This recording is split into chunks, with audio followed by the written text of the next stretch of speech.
یا پھر اگر انہوں نے بتایا تو پھر بڑی عجیب و غریب باتیں ہیں کہ روس اور امریکہ اور بھارت کی لیڈرشپ کے ساتھ ان کے ذاتی تعلقات ہیں. مطلب کیسے ممکن ہے یہ, کیسے ہو سکتا ہے یہ؟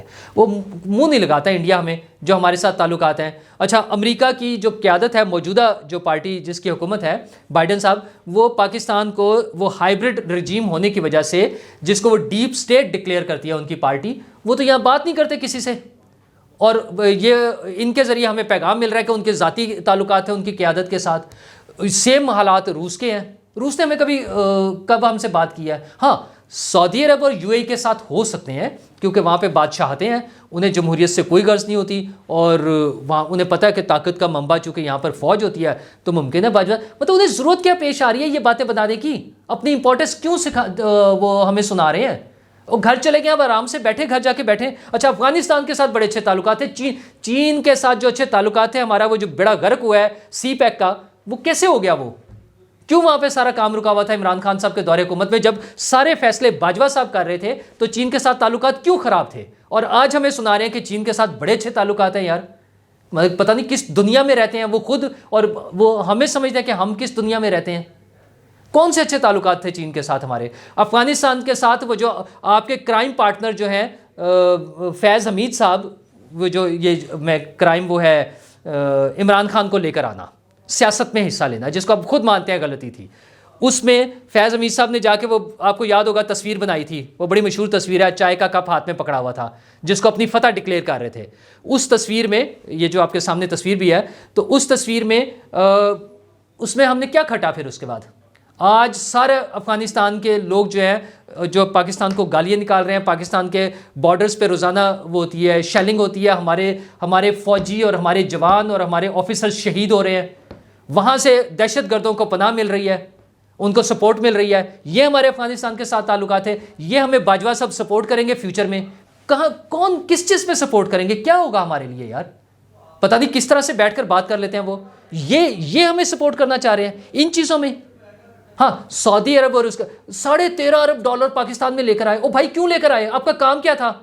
آپ اپنی فوج کو سنبھالتے, سیکیورٹی پہ توجہ دیتے, ملک کی بیرون مطلب میں اب ان کن واقعات پہ جاؤں وہ جو ہمارے سیکیورٹی کے تھے؟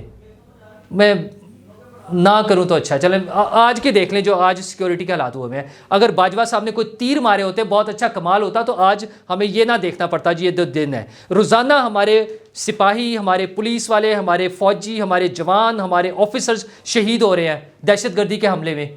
ہر روز یہ واقعات ہو رہے ہیں. یہ کمال کر کے گئے ہیں باجوہ صاحب جو ہمیں آئندہ آنے والی نسلوں کو ہمارے لیے سپورٹ کریں گے. وہ پتہ نہیں کس دنیا میں بیٹھے ہوئے ہیں یار, کیا باتیں ہمیں بتا رہے ہیں. اچھا, اپنے اثاثوں کا فرانزک آڈٹ کرانے جا رہے ہیں. Who is he to go for that forensic audit جو ہے؟ آپ یہ کام حکومت کو دیں, اگر ان کا خیال ہے یہ غلط ہے, مطلب انہیں آبجیکشن ہے, ان کے خیال میں انہوں نے بتایا نا کہ 50 لاکھ روپے دے کر 20 لاکھ روپے دے کر 50 لوگوں کا ڈیٹا لیک ہوا ہے. اچھا, آپ بتائیں کہ یہ ڈیٹا غلط ہے, FBR کا ڈیٹا ہے نا, آپ اس میں سے کریکشن کرا دیں. مطلب جو لنک کیا آپ کے خیال میں اگر غلط ہے, وہ مٹھو صاحب کا, وہ جو ان کے ہیں سمدھی ہیں جنرل باجوہ صاحب کے, بالکل ممکن ہے غلط ہو, تو آپ وہ ایک FBR کو لیٹر لکھیں, کلیئر ہو جائے گا, سرکاری ریکارڈ ہے, اس میں آپ کو آڈٹ کرانے کی کیا ضرورت ہے؟ مطلب ایک لمبی سٹوری ڈال کے آپ کیا بتانا چاہ رہے ہیں؟ اچھا جی, پھر بتا رہے ہیں کہ وہ ایک درمیانے سائز کے گھر میں رہتے ہیں. بالکل رہتے ہوں گے, بہت اچھی بات ہے, لیکن ہمارے دوست ہیں اکبر باجوہ صاحب, انہوں نے ٹویٹ کیا ہوا ہے, انہوں نے کہا کہ 5-6 کنال کا گھر درمیانے سائز کا کب ہوتا ہے؟ اچھا, مجھے تو پتہ بھی نہیں ان کے گھر کتنے سائز کا ہے, اور مجھے تو یہ بھی نہیں پتہ 5-6 کنال کتنا بڑا ہوتا ہے. تو لیکن یہ ہے کہ بہرحال اچھا چلیں, پھر وہی بات ہے کہ اگر آپ کے پاس پیسے ہیں, اللہ نے آپ کو عزت دی تھی, آپ اس مقام پر تھے, اور لیگل اس کے مطابق فوجی جو سینئر موسٹ آفیسرز ہوتے ہیں ان کو جو چیزیں ملتی ہیں, زمینیں, پلاٹس, سارا کچھ, اس کے مطابق اگر آپ کا گھر ہے تو ٹھیک ہے. ہمیں کیوں سنا رہے ہیں یہ جاوید چودھری صاحب آ کے کہ جناب پتہ نہیں کیا کر لیا, درمیانے درجے کا گھر ہے. ہاں, ایک مزیدار چیز انہوں نے بتائی ہے کہ عمران خان صاحب نے آ کے باجوہ صاحب کو اپنی جو سابق ہماری خاتون اول تھی بشرا بی بی صاحبہ کے حوالے سے بتایا کہ جنرل صاحب آپ پر جادو ہو گیا ہے. تو وہ ہنسنے لگے, انہوں نے کہا ہاں مجھے پتہ ہے. عمران خان صاحب پریشان ہو گئے کہ انہیں کیسے پتہ چل گیا کہ مطلب وہ تو کرانے والوں میں سے تھے نا. تو انہوں نے کہا انہیں کیسے, انہوں نے کہا جی آپ کو کیسے پتا؟ وہ کہا وہ مجھے پتہ ہے, میری بیگم نے مجھ پہ جادو کیا ہوا ہے. خیر وہ پیار محبت کی بات ہی, آپس میں اتنی ان کی محبت ہے, اللہ انہیں اسی طرح خوش رکھے, سلامت رکھے. ان کے بچے جو ہے اعلیٰ تعلیم حاصل کر رہے ہیں پتہ نہیں کہاں کہاں, ٹھیک ہے بہت اچھی باتیں, ساری باتیں ٹھیک ہے. لیکن صرف یہ ہے کہ وہ جو اس ملک کی رہنمائی کرنے جا رہے ہیں جن ملکوں کے حوالے سے, ان ملکوں کے حوالے سے ہمارے کوئی اچھے تعلقات نہیں. پاکستان کے خیر ویسے بھی ہمسائے میں کہیں بھی اچھے تعلقات, صرف ایک سائڈ پر ہے جہاں سمندر آتا ہے, سمندر کے ساتھ ہمارے اچھے تعلقات ہیں, ان کے ساتھ ہمارا کوئی جھگڑا نہیں ہے, باقی کسی کے ساتھ ہمارے اچھے تعلقات نہیں ہیں. یہ فیکٹ ہے, ٹھیک ہے. تو بس ٹھیک ہے, وہ پھر باجوہ صاحب بھی کمال کر کے گئے, ساری جو کریڈٹ دے دیں وہ باجوہ صاحب کو دے دیں کہ انہیں بزدار صاحب پہ اعتراض تھا. کمال ہے بھائی, کیسا اعتراض تھا؟ آپ سب کچھ الٹ پلٹ کرنے کی پوزیشن میں تھے, ہر سیاہ سفید کے مالک آپ تھے, بندے آپ دیتے تھے, گورنر آپ نے لگوائے, وزیر آپ نے لگوائے, وزیر اعظم آپ لے کر آئے, اور ہمیں بتا رہے ہیں کہ پتہ نہیں وہ اس پر اعتراض تھا اور وہ اچھا تھا اور وہ غلط تھا. وہ جو اچھے تھے وہ بھی آپ ہی کے دیے ہوئے تحفے تھے, وہ بھی کچھ نہیں کر سکے. جو حفیظ شیخ صاحب تھے وہ بھی کچھ نہیں کر سکے. اچھا جی, پھر وہ ایک چیز رہ جاتی ہے کہ فیض صاحب کے ساتھ جو ایک عام پرسیپشن ہے ان کے تعلقات بڑے خراب تھے, وہ دونوں ایک دوسرے کے خلاف تھے. تو انہوں نے بتا دیا کوئی تعلقات خراب نہیں تھے بھائی, وہ تو میرا پارٹنر تھا. اور وہ اب بھی وہ ریٹائرمنٹ کے بعد گئے ہیں فیض صاحب, جس کے بارے میں مبینہ طور پر یہ اطلاع آئی تھی کہ باجوہ صاحب نے خود انہیں جانے سے 2 دن پہلے کہا کہ بھائی جان اپنی ریٹائرمنٹ لے لے, آ جائے فوراً بھیجے استعفیٰ, میں اب منظور کرتا ہوں, بعد میں پریشان ہوں گے. اور اب بھی وہ فیض صاحب کے ساتھ مل کر فلاح و بہبود کا کوئی پروجیکٹ شروع کرنا چاہتے ہیں. اچھا, جتنی فلاح و بہبود انہوں نے پچھلے 6 سال میں خصوصاً جب وہ آرمی چیف رہے ہیں, جتنی انہوں نے فلاح و بہبود کا کام کیا پاکستان کا, یہ جو پروجیکٹ عمران خان لا کے اس ملک میں سیاسی حکومت بنا کے اور سارا کچھ کر کے, تو اسی طرح کا فلاح و بہبود کا پروجیکٹ پتہ نہیں کیا شروع کرنا چاہ رہے ہیں. اصل میں انہیں خوف یہ ہے کہ فیض حمید کے خلاف کوئی کارروائی نہ ہو جائے, اس لیے وہ فیض حمید کو بار بار بتا رہے ہیں کہ وہ میرے ساتھ ہیں, ہم اکٹھے ہیں, اور ہم اب نیا پارٹنرشپ کر کے نیا پروجیکٹ بھی اکٹھا شروع کرنا چاہ رہے ہیں. کیونکہ اگر فیض حمید پکڑے گئے کسی وجہ سے یا ان کے خلاف کوئی کارروائی ہوتی ہے تو پھر پتہ چلے گا نا کہ کون کون مل کے کر رہا تھا, کیا کر رہا تھا. تو سارا کچھ بدنامی ہے, جو ساری بدنامی فیض حمید صاحب کے کھاتے میں ڈالی گئی ہیں وہ اکیلے فیض حمید صاحب کے کھاتے میں نہیں ہوں گی. تو اب جو نظر آتا ہے کہ فوج اے پولیٹیکل ہو گئی ہے, جس کے لیے بار بار پتہ چلتا ہے کہ وہ سیاسی لیڈرشپ سے, عمران خان صاحب جو کوشش کرتے ہیں رابطے کی, کوئی رابطہ نہیں ہو رہا ہے, انہیں کوئی جواب نہیں آ رہا ہے. ٹھیک ہے, ان کا صاف جواب ہے, انہوں نے کہا جی آپ اپنا کام جانیں. جنرل ندیم انجم کے حوالے سے بھی ایسی باتیں آئی ہیں کہ ان سے رابطہ کرنے کی کوشش کی کہ وہ کسی چیز میں انوالو نہیں ہے. اسی طرح وہ جو تھا منصور علی خان صاحب کے انٹرویو میں بتایا گیا تھا, جو انہوں نے ایک تجزیہ کے طور پہ بنا کے پیش کیا تھا کہ جب جنرل باجوہ اور جنرل ندیم انجم گئے تھے ملنے کے لیے سیاسی لیڈرشپ سے, اس سے بھی بڑا کلیئر تھا کہ موجودہ جو فوجی کمان ہے وہ سیاست سے باہر ہے. اچھا, یہ سمپل سا کام ہے, وہ اپنا کام کر رہے ہیں, سیاسی جماعتوں کو اپنا کام کرنے دیں اور وہ آ جائے میدان میں جو مرضی کرے. اور یہ جو عمران خان صاحب کی وہ پود ہے نا ساری, وہ یہ ڈس انفارمیشن پھیلانے والی, وہاں سے وہ میجر عادل راجہ ہیں, انہوں نے ٹویٹ کیا کہ کور کمانڈر کانفرنس ہو رہی ہے اور ان پہ بڑا پریشر ہے نواز شریف کا کہ عمران خان کو گرفتار کرے, اور یہی اسی کور کمانڈر کانفرنس میں جو ہے نا اس کا فیصلہ ہوگا. اور بھائی ایسی کوئی بات نہیں ہے, کور کمانڈر کانفرنس جو ہے آپ کے ان سیاسی مسائل کے لیے نہیں ہے, وہ اپنے کام میں لگے ہوئے ہیں. ملک کو شدید قسم کا سیکیورٹی ایشوز ہیں, بلکہ وہ وہاں پر جو لوگ ہیں موجود مختلف جگہوں پہ ڈیوٹی دے رہے ہیں یا مختلف اہم پوسٹوں پہ بیٹھے ہیں, وزیرستان میں اور شمالی علاقہ جات میں اور کے پی میں, ان کا کہنا یہ ہے کہ حالات جو ہیں ہم ایک عام آدمی کی سوچ سے زیادہ خراب ہیں. ابھی جو امریکہ نے اور اس نے برطانیہ نے بھی تھریٹ الرٹ جاری کیا اپنے شہریوں کے لیے کہ اسلام آباد میں دہشت گرد حملے کا خطرہ ہے, میریٹ میں نہیں جانا, باقاعدہ بتا کے.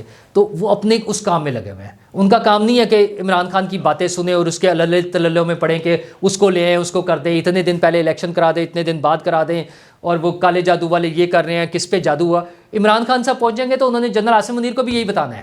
آپ میں گارنٹی دیتا ہوں, آپ یہ لکھ کے رکھ لیں, جس دن عمران خان صاحب ملے عاصم منیر صاحب سے, انہوں نے یہ بتانا ہے کہ سر آپ پہ تو کالا جادو ہوا ہے. وہ بھائی جان آپ کے وہ جو کالے جادو والے صاحب تھے نا وہ پکڑے گئے ہیں, وہ جو مرشد کے مرشد ہیں نا وہ ساری باتیں کھل گئی ہوئی ہیں. تو ان باتوں کو اللہ تعالیٰ کو چھوڑ دیں, فوج کو اپنا کام کرنے دیں. آپ کو اپنے کیسز بھگتنے پڑیں گے عمران خان صاحب, اور ان سے بچانے والا ایک بندہ سامنے آیا ابھی تک, وہ ہے بلاول بھٹو زرداری. کل محترمہ بے نظیر بھٹو کی برسی تھی, تو وہ بھی دہشت گردی کا نشانہ بنی تھیں اس ملک میں، جو ایک افریت، ایک پہاڑ، ایک ظلم اس ملک پر ہوا ہے، تو وہ اس کا نشانہ بنی تھی، جو آج تک چل رہا ہے۔ اور ان کے بیٹے نے، بلاول بھٹو نے، عمران خان کو NRO دینے کی کوشش کیا۔ انہوں نے ایک آخری چانس دیا ہے، وارننگ دے کے چانس دیا ہے۔ انہوں نے کہا خان صاحب پارلیمنٹ میں آ جائیں تو بچ جائیں گے، ورنہ جو کچھ آپ کے ساتھ ہونا ہے پھر ہم نہیں روک سکیں گے، آپ اگر سیاست میں شامل ہو جائیں گے تو بچیں گے۔ ان کا کہنا، بلاول بھٹو نے بڑا کلیئر باتیں کیا۔ انہوں نے کہا آپ نے تو نواز شریف کی بیٹی اور آصف زرداری کی بہن کو گرفتار کرایا تھا، آپ کی بھی بیوی ہے، آپ کی بھی بہن ہے، آپ کی بھی بیٹی ہے، کسی کے خلاف کارروائی نہیں ہوئی ابھی تک۔ تو آپ اس وقت سے ڈریں جب یہ سارے مسئلے ہوں گے کہ آپ کی جو سابقہ خاتون اول ہے، آپ کی اہلیہ بشرا بی بی، وہ جیل کے چکر کاٹ رہی ہوں آپ سے ملنے کے لیے۔ انہیں پتہ ہے کہ کیا ہونا ہے، سیاسی نظام ہمارا کیسے چلتا ہے، وہ کس نہج پر پہنچنی ہے چیزیں انہیں اندازہ ہے۔ ان کی فیملی نے یہ چیزیں دیکھی ہیں، انہوں نے اپنی فیملی کے لوگوں کو اپنے سامنے اس دنیا سے جاتے ہوئے دیکھا ہے، دہشت گردی کا شکار ہو گئے، کم از کم اپنے ماموں کو اور اپنی ماں کو تو انہوں نے جاتے ہوئے دیکھا نا اپنے سامنے۔ تو ان سے بہتر کون سمجھ سکتا ہے؟ وہ اکیلے نہیں ہیں، ایسے ہزاروں لوگ ہیں پاکستان میں جن کے پیارے ان کی آنکھوں کے سامنے اس ملک میں دہشت گردی کا شکار ہوئے ہیں۔ وہ سویلینز بھی ہیں، وہ پولیس والے بھی ہیں، وہ فوجی بھی ہیں۔ ان سب نے اپنے پیاروں کی قربانی جو دی ہے، انہیں پتہ ہے کہ یہ کتنی بڑی مصیبت ہے، ہم نے اس سے جان چھڑانی ہے، اور ہماری فوج اس کام میں لگے گی فل ٹائم، مطلب وہ اس طرف توجہ دیں گے تبھی یہ ہوگا۔ یہ سیاسی کاموں کے لیے، یہ عمران خان صاحب کے لیے، وہ جو ان کی کوشش ہے نا کہ ساری فوج آ کے ان کو لے کے چل پڑے، وہ DGC بھی لگے ہوئے ہیں ان کے پیچھے، ان کو ہیلپ کرنے میں DGI بھی لگے ہوں، آرمی چیف بھی انہی کے ساتھ مل کے چلو، سارے کام اس کے لیے ہو رہا ہے۔ خان صاحب یہ نہیں ہونا۔ بلاول بھٹو کی جو آفرز ہیں اس سے فائدہ اٹھا لیں۔ ان کا تو کہنا ہے کہ آپ اس میں آئیں، پارلیمنٹ میں آئیں، اور پارلیمنٹ میں آ کے نیب اور الیکشن اصلاحات جو ہو رہی ہیں اس کا حصہ بنیں، اس میں اپنی ان پٹ دیں تاکہ ہم اس کے مطابق تبدیلیاں کر سکیں جو بھی ہونی ہیں۔ اور دوسرا انہوں نے بتا دیا کہ خان صاحب آپ کے خلاف سازش وائٹ ہاؤس میں نہیں ہوئی، بلاول ہاؤس میں ہوئی ہے۔ سیاسی جوڑ توڑ ہے نا، ہر سیاسی پارٹی کا رائٹ ہے کہ وہ دوسری پارٹیوں سے مل کے حکومت بنائی، جو انہوں نے کیا ایک پیور پولیٹیکل سسٹم تھا۔ جو انہوں نے کہا، وہ کہا پہلی دفعہ کسی وزیر اعظم کو عدم اعتماد کے ذریعے ایک قانونی، آئینی، سیاسی طریقہ کار کے مطابق بھیجا گیا، فوج کے ذریعے نہیں بھیجا، عدالت کے ذریعے نہیں بھیجا، پیورلی ایک پولیٹیکل، آئینی اور قانونی طریقہ اپنایا۔ تو آپ بھی آئیں، اسی سیاسی عمل کا حصہ بنیں، سیاست میں شامل ہو جائیں، تو پھر آپ کے لیے سارے راستے کھلے ہیں۔ اور اگر آپ اس طرح گھر بیٹھیں گے تو پھر آپ جیل میں ہوں گے، اور آپ کے فیملی کے لوگ، آپ کی اہلیہ محترمہ یہ جیلوں کے چکر لگا رہے ہوں گے، اور وہ انتقام کا نشانہ نہیں بنانا چاہتے۔ انہوں نے بہت بھگتا ہے، وہ یہ ان کی میچورٹی ہے، یہ خوبصورتی ہے۔ وہ جو بے نظیر بھٹو کہتی تھی نا، democracy is the best revenge, تو انہوں نے وہ دیکھ لیا ہوا ہے۔ اب وہ یہ چاہ رہے ہیں کہ آپ ان چیزوں سے نکلیں اور سیاسی دھارے میں آئیں، سیاسی عمل کا حصہ بنیں، سیاست کریں۔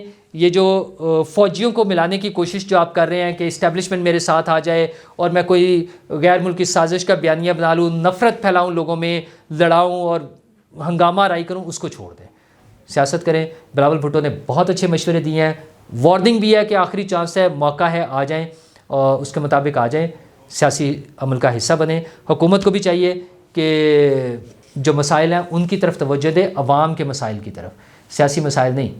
یہ سیاسی مسائل ہیں، حکومت کو عوام کے توجہ دینی پڑے گی۔